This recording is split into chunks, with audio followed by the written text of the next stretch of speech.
Madhya Pradesh government has freed Hindu temples in the state from the bridles of the state government machinery. This Indian state has become the first in the country to free Hindu temples from government control.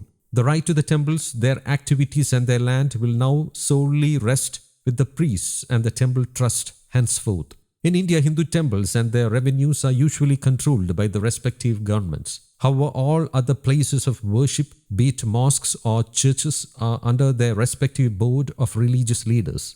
This has long resulted in a culture of temple money being used, or rather misused, for political appeasement and in some cases funding religious extremists and anti-national elements. Madhya Pradesh Chief Minister Shivraj Singh Chouhan had announced on April 22nd that the state government would not control any activities of temples.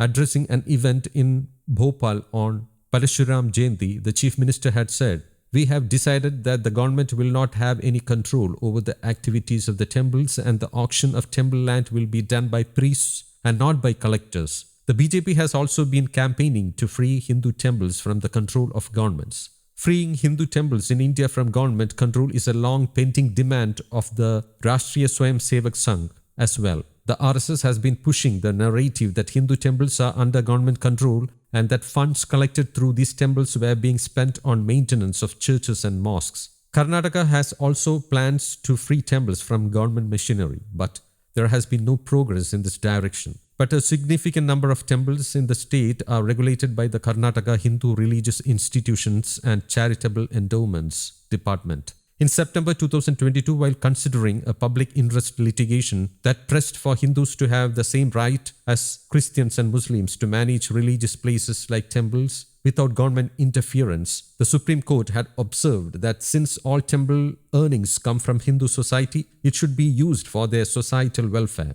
Before the Madhya Pradesh government's announcement, the collector or administrator's permission had to be taken for any work related to the 1,320 temples in Madhya Pradesh, which entailed red tapeism. The MP government's other reforms include setting up a welfare board, Brahmin Kalyan board, to empower priests and providing scholarships to students studying Sanskrit. News Desk, Kaumudy Global.